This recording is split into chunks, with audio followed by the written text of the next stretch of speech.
Hello, this is Rev Don Lewis coming to you from beautiful Chicago. And today our question comes to us from Veritaso, who would like me to speak to Wiccan ideas about sin. And Veritaso further would like me to talk to the idea of forgiveness versus karma.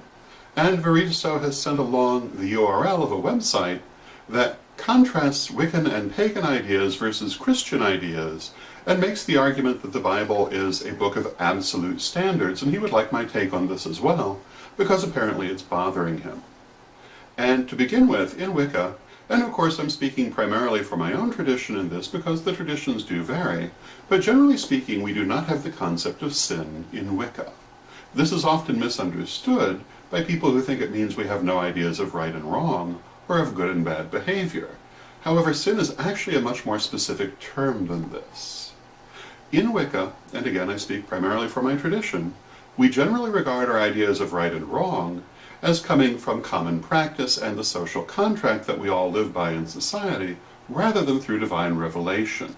And we've talked in other vlogs about the difference between our limited human perspective and the divine perspective, and how, for example, ideas of divine justice can be rather different from ideas of human justice. So I'm not going to go back through all of that, except to say that there can be a difference, and that when it comes to the rules we live by, we really have to base them on how we understand our world based on where we are. Consequently, they develop and grow along with society. And what society today considers to be right and proper can sometimes be drastically different from what it was just a few generations ago. For example, if you look at issues such as women's rights or racial ideas, you will see that what is considered to be right today would not have been considered to be right 200 years ago, and what was considered to be right 200 years ago would not be considered to be right today. And so we must be flexible in our ideas and able to grow and develop. Now, the idea of sin doesn't really have to do with this kind of good and bad. The idea of sin, as I understand it, is anything that separates you from deity. In the Wiccan religion, we believe that deity is immanent. Your connection to deity is inside you, and it is always there, and nothing can separate you from deity.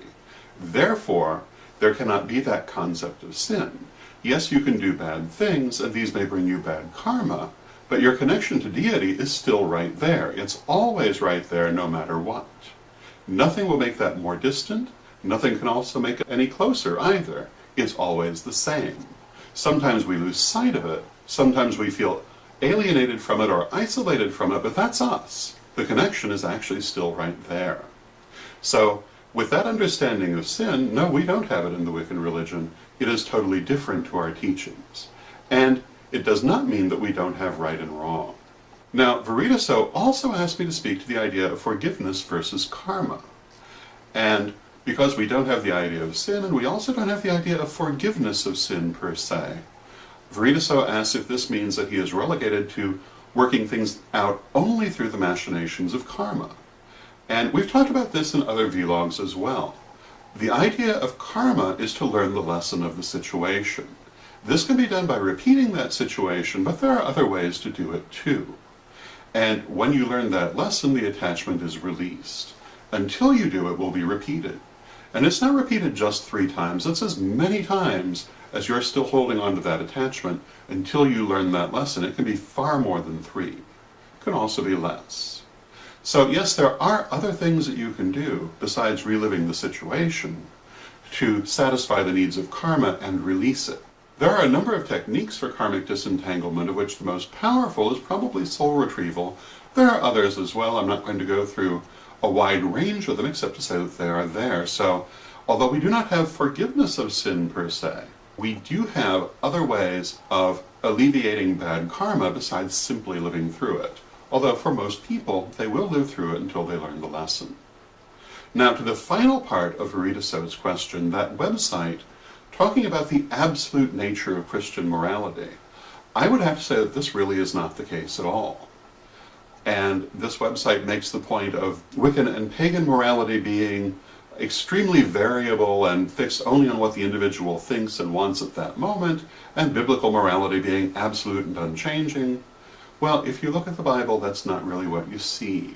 A lot of the things that are stated in the Bible as being desirable would be utterly rejected by Christians today. For example, the Bible is absolutely a pro-slavery document. It is absolutely and unquestionably a pro-polygamy document. And it's also a pro-animal sacrifice document.